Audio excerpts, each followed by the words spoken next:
Welcome to Sporting News Audio. My name is David A. Arnott, sitting here with Tom Gatto, and we have had an eventful past week in Major League Baseball, and an eventful day this Wednesday is when we're recording this.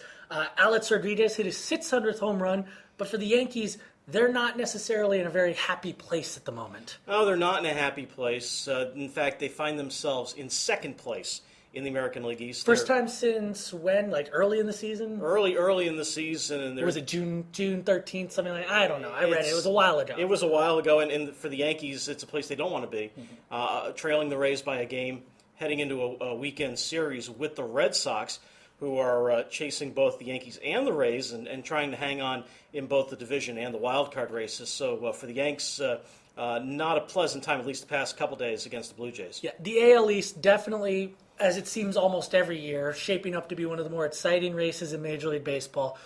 Let's talk about prescriptions for how these teams can move forward. What do you think the Red Sox can do moving forward, considering that the July 31st trade deadline, the non-waiver trade deadline, has passed? What can the Red Sox do moving forward? Well, I think they need to pick up a couple bullpen arms, get that squared away. Guys like Scott Downs might still be available through waivers if they could pry him from the Jays. They probably can't do much with the offense at this point. I don't think Adam Dunn is getting He's not going to fall that far. National League teams are going to exactly, and so there's really not an avenue there. And now with Kevin Youkilis on the deal and probably out for the season, from some reports that he's done, so the Red Sox offense will suffer even more. Mike Lowell, we'll see if he can fill in, but I think for the Red Sox, really, it's just getting as healthy as they can and adding to the bullpen and see what happens. Is it at all plausible that the Red Sox might make a non-waiver trade for Adam Dunn and just forego his services in the playoffs if they do try to make that trip move? Well, I think they would probably try to do it before August 31st. A, because they need his bat in the lineup, and B, they would want him in the postseason against whomever they face, whether it's the Rays or the Central winner or whomever in the West. So I think they would do it before August 31st. Okay. Next in line, as we said, the New York Yankees. They added Kerry Wood. They added Lance Berkman. They're not going to be the core players of this team. I mean, they're not like Jeter, A-Rod, Teixeira, or even someone like Nick Swisher, who's been having a really good year. What can they do beyond after these moves that they've made? I think they have to get A.J. Burnett straight. First of all, the bad A.J. is back and worse than ever. And really, he's a guy that needs to be there at the top of the rotation. Get Jabba straightened out as best they can. He's not the eighth inning guy anymore. David Robertson is, but you still need Jabba in the seventh. So you got to get him straightened out. Get another guy for the bench. They got Austin Kearns for the outfield. Now they need somebody for the infield. And it's not Berkman. They need a guy who can play second, third, and short.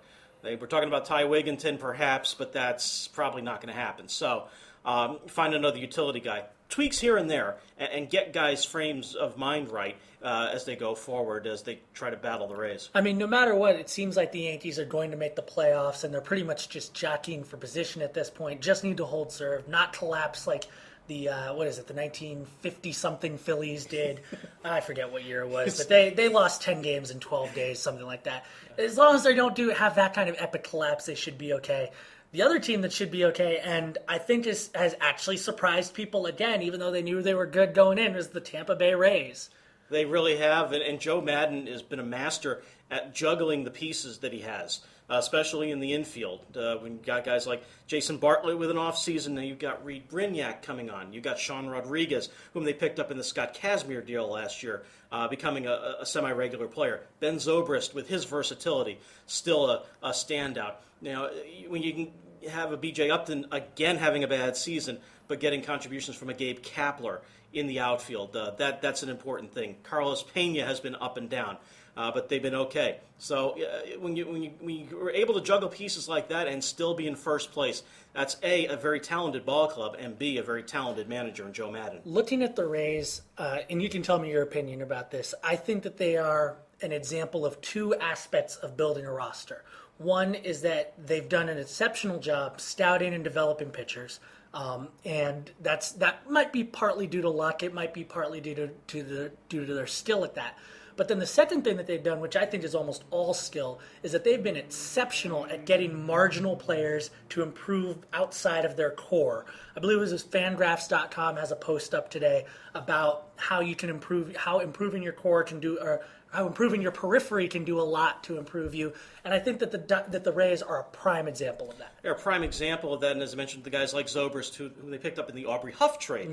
He was a no-hit shortstop when they got him, and now he's potentially a 25 home run outfielder, corner outfielder. That's almost unheard of. And guys like Rodriguez chipping in, even a guy like John Jaso, who they drafted and was moving through the farm system slowly. And all of a sudden, he's displaced Deoner Navarro behind the plate and taken his job. So guys like that, and finding pieces like Randy Choate in the bullpen as well, and Lance Cormier. Rebirths, to say the least. Indeed. And so Jim Hickey gets a nod there for as the pitching coach for getting those guys right.